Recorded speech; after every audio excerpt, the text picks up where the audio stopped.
മുറിവേൽക്കാതെ ഒരാടിന് പോലും മുറിവേൽക്കില്ല, ഒരാട്ടിൻ കുഞ്ഞു പോലും നഷ്ടപ്പെട്ടു പോകില്ല.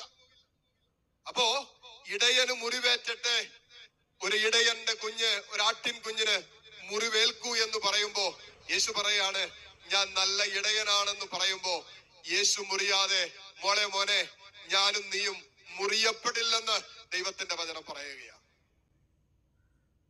അവന്റെ മുറിവിലൂടെയാണ് നമുക്ക് വേണ്ട സംരക്ഷണം ഒരുക്കിച്ചിരിക്കുന്നത്.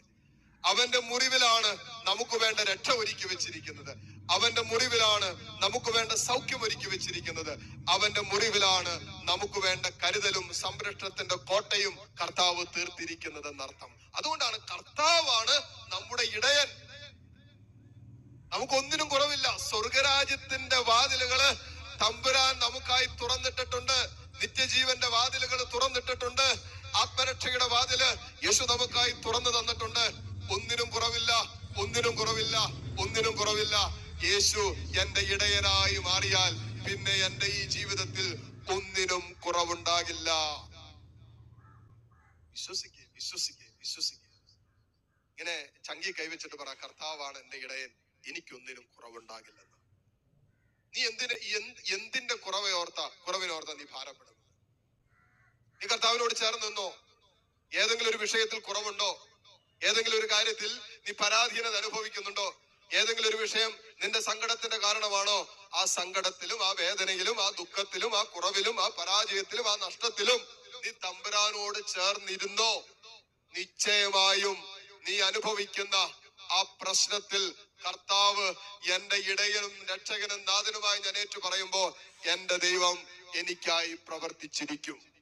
എന്തെങ്കിലുമൊക്കെ കുറവുണ്ടെന്ന് നമുക്ക് മനസ്സിൽ തോന്നിയാൽ ജീവിതത്തിൽ അതുപോലുള്ള സങ്കടങ്ങളും വേദനകളോ പ്രശ്നങ്ങളോ പ്രതിസന്ധികളോ നഷ്ടങ്ങളോ പരാജയങ്ങളോ ഒക്കെ വരുമ്പോ ജീവിതത്തിൽ നമ്മൾ ഇങ്ങനെ ഭാരപ്പെടുന്ന അസ്വസ്ഥപ്പെടുന്ന സമയങ്ങളിലുണ്ടല്ലോ, തമ്പുരാൻ നമ്മുടെ ജീവിതത്തിന്റെ ഇടയനായി നമ്മൾ അങ്ങോട്ട് ഏറ്റു പറയാൻ തുടങ്ങുമ്പോ നമ്മുടെ കുറവുകളൊക്കെ കർത്താവ് ഏറ്റെടുത്തിട്ട് നല്ല ഇടയനായി തമ്പുരാൻ നമ്മുടെ കൂടെയുണ്ട്.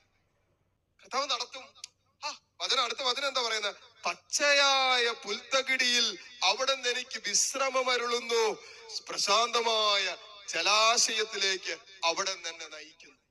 വെള്ളവും ഭക്ഷണവും പച്ചയായ പുൽത്തകിടി അല്ലേ? ഒരാടിന് ഏറ്റവും ഇഷ്ടം എന്നതാ? നല്ല പച്ചപ്പുള്ള പുൽത്തകിടിയല്ലേ? ആവശ്യത്തിന് ജലാശയം എന്ന് പറഞ്ഞാൽ വെള്ളമുള്ള സ്ഥലം.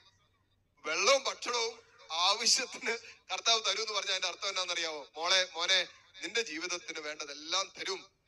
ഇത് ഇങ്ങനെ എസെക്കിയേൽ പ്രവാചകൻ പറയുന്ന പോലെ ഒരു ജീവജലത്തിന്റെ അരുവി ഉണ്ടല്ലോ, പരിശുദ്ധാത്മാവാകുന്ന ജീവജലത്തിന്റെ അരുവി. അതേക്കുറിച്ച് കൂടി ഇതിനകത്തൊരു പരാമർശമുണ്ട്. ആടുകളായ നമുക്ക് ഈ പുല്ലും വെള്ളവും മാത്രമല്ല, നമ്മുടെ നിത്യജീവിതത്തിന് വേണ്ട അപ്പവും വിശുദ്ധ കുർബാനയും പരിശുദ്ധാത്മാവാകുന്ന ജീവജലത്തിന്റെ അരുവിയും നമ്മുടെ ഹൃദയങ്ങളിലേക്ക്, നമ്മുടെ ജീവിതത്തിലേക്ക് യേശു നമുക്കായി തുറന്നിട്ടിട്ടുണ്ട്.